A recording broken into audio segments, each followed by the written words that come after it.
ಬೆಂಗಳೂರು ನಗರದಲ್ಲಿ ಬಾರ್ಡರ್ ಇರೋ ಕ್ಷೇತ್ರ ಆನೇಕಲ್ಲು.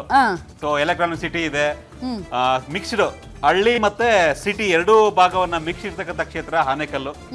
ಬೆಂಗಳೂರಿನ ಪಾಲಿಟಿಕ್ಸ್ ಮೇಲೆ ಹೆಚ್ಚು ಪರಿಣಾಮ ಬೀರುವಂತಹ ಕ್ಷೇತ್ರ, ಮೀಸಲು ಕ್ಷೇತ್ರ, ವಲಸಿಗ ಮತದಾರರೇ ಹೆಚ್ಚಿರುವಂತಹ ಕ್ಷೇತ್ರ. ತಮಿಳುನಾಡು ಬಾರ್ಡರ್ ಇದೆ. ಸಾಕಷ್ಟು ಮಟ್ಟಿಗೆ ಈಗ ಹೊಸ ಏರ್ಪೋರ್ಟ್ ಇಂದ ತುಂಬಾ ದೊಡ್ಡ ಚರ್ಚೆ ಆಗ್ತಿದೆ. ಇಲ್ಲಿ ಹೊಸೂರಲ್ಲಿ ಏರ್ಪೋರ್ಟ್ ಆಗ್ಬಿಟ್ರೆ ಇಲ್ಲಿನ ಜನ ಅಲ್ಲಿಗೆ ಹೋಗ್ತಾರೆ ಏನಾಗುತ್ತೆ ಅಂತ. ಅಂದ್ರೆ ತುಂಬಾ ರೆವಿನ್ಯೂ ಬರುವಂತ ಕ್ಷೇತ್ರ ಕೂಡ ಇದು ಸಿಟಿ ಇರೋದ್ರಿಂದ. ಸೊ ಆನೇಕಲ್ ವಿಧಾನಸಭಾ ಕ್ಷೇತ್ರದ 2023ರ ವಿಧಾನಸಭಾ ಫಲಿತಾಂಶ ಹೇಗಿತ್ತು ಬನ್ನಿ ನೋಡೋಣ.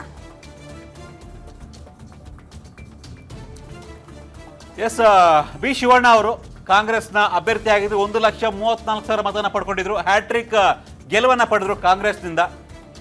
ಬಿಜೆಪಿ ಅಭ್ಯರ್ಥಿ ಉಲ್ಲಳ್ಳಿ ಶ್ರೀನಿವಾಸ್ 1,03,000 ಮತವನ್ನ ಪಡ್ಕೊಂಡಿದ್ರು. ಕೆಪಿ ರಾಜು ದೊಡ್ಡ ಸೌಂಡ್ ಮಾಡಿದ್ರು ಜೆಡಿಎಸ್ ಅಲ್ಲಿ, ಬಟ್ ವೋಟ್ ಮಾತ್ರ 6,000 ಮಾತ್ರ ತಗೊಂಡಿದ್ರು. ಬಿ ಶಿವಣ್ಣ ಅವರು 31,000 ಮತಗಳ ಅಂತರದಿಂದ ಗೆದ್ರು.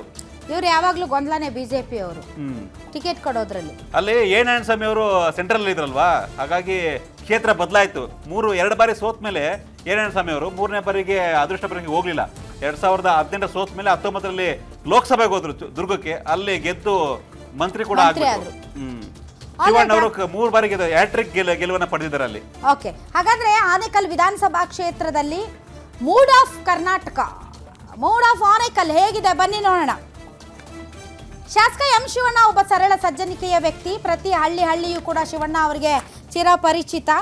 ಈಗ ಗ್ಯಾರಂಟಿ ಯೋಜನೆಗಳಿಗೆ ಅವರು ಜನರನ್ನ ತಲುಪಿಸೋಕೆ ಸಫಲರಾಗಿದ್ದಾರೆ. ಬಿಜೆಪಿ ಕೂಡ ಒಳ್ಳೆ ಫೈಟ್ ಕೊಡೋ ನಿರೀಕ್ಷೆ ಇದೆ. ಆದರೆ ಅಭ್ಯರ್ಥಿ ಗೊಂದಲ ಕೊನೆ ಕ್ಷಣದವರೆಗೆ ಇರುತ್ತೆ. ಹಾಗಾಗಿ ಟಫ್ ಫೈಟ್ ಕೊಡೋದಕ್ಕೆ ಸಾಧ್ಯ ಆಗ್ತಾ ಇಲ್ಲ. ಉತ್ತಮ ಅಭ್ಯರ್ಥಿಯನ್ನ ಮೊದಲೇ ನಿರ್ಣಯ ಮಾಡಿಬಿಟ್ರೆ ಒಳ್ಳೆ ಫೈಟ್ ಕೊಡಬಹುದು ಅಂತ ಹೇಳಲಾಗ್ತಾ ಇದೆ. ಸೊ ಮುಂದಿನ ಬಾರಿ ಎಲೆಕ್ಷನ್ಗೆ ಕಾಂಗ್ರೆಸ್ ಇಂದ ಶಿವಣ್ಣ, ಬಿಜೆಪಿಯಿಂದ ಮೋಸ್ಟ್ಲಿ ಹುಲ್ಲಳ್ಳಿ ಶ್ರೀನಿವಾಸ್ ಅಥವಾ ಸಂದೀಪ್ ಇಬ್ಬರಲ್ಲಿ ಒಬ್ಬರಿಗೆ, ಮತ್ತು ಕೆಪಿ ರಾಜು. ಯಾರು ಸಂದೀಪ್ ಆಕ್ಚುಲಿ ಈ ಸಲ ಕೇಳಿದ್ರು. ಯುವ ಮೋರ್ಚಾ ಬಿಜೆಪಿ ಯುವ ಮೋರ್ಚಾ ಅಧ್ಯಕ್ಷರಾಗಿದ್ರು ಹಿಂದೆ. ಅವರು ಅಧ್ಯಕ್ಷರಾಗಿದ್ರು, ಬಟ್ ಅವ್ರಿಗೆ ಟಿಕೆಟ್ ಕೊಡ್ಲಿಲ್ಲ. ಆಕ್ಚುಲಿ ಡಾಕ್ಟರ್ ಅವರು. ಹಾಗಾದ್ರೆ ಮೂಡ್ ಆಫ್ ಆನೇಕಲ್ ಹೇಗಿದೆ ಬನ್ನಿ ನೋಡೋಣ. ನಿಜಕ್ಕೂ ಕೂಡ ಅಲ್ಲಿ ಶಿವಣ್ಣನನ್ನ ಬಯಸ್ತಿದ್ದಾರಾ ಅಥವಾ ಬೇರೆ ಬದಲಾವಣೆಯನ್ನ ಜನ ನಿರೀಕ್ಷಿಸ್ತಾ ಇದ್ದಾರಾ? ಹೇಗಿದೆ ಅವರ ಹವಾ, ಒಲವು? ಎಸ್, ಎಂ ಶಿವಣ್ಣ ಅವರ ಪರ ಒಲವು, ಕಾಂಗ್ರೆಸ್ ಪರ ಒಲವು. ಇದು ಎಂ ಶಿವಣ್ಣ ಅವರ ಒಲವ, ಕಾಂಗ್ರೆಸ್ ಒಲವ? ಕಾಂಗ್ರೆಸ್ ಒಲವು. ಕಾಂಗ್ರೆಸ್ ಅಲ್ಲಿ ಎಂ ಶಿವಣ್ಣ ಬದಲಿಗೆ ಬೇರೆಯವ್ರು ನಿಂತರು ಗೆದ್ದು ಬಿಡ್ತಾರಾ? ಫೈಟ್ ಕೊಡಬಹುದು, ಬಟ್ ಶಿವಣ್ಣಗೂ ವರ್ಚಸ್ಸು ಇದೆ. ಬಟ್ ಬಿಜೆಪಿಗೆ ಒಳ್ಳೆ ಕ್ಯಾಂಡಿಡೇಟ್ ಆಗಿದ್ರೆ ಫೈಟ್ ಆಗುತ್ತೆ. ಸೊ ಎಂ ಶಿವಣ್ಣ ಅವರು ಅವೈಲೇಬಲ್ ಇದ್ದಾರೆ. ತುಂಬಾ ಇದೆ ಕ್ಷೇತ್ರದಲ್ಲಿ ಅವ್ರಿಗೂ. Okay, all right.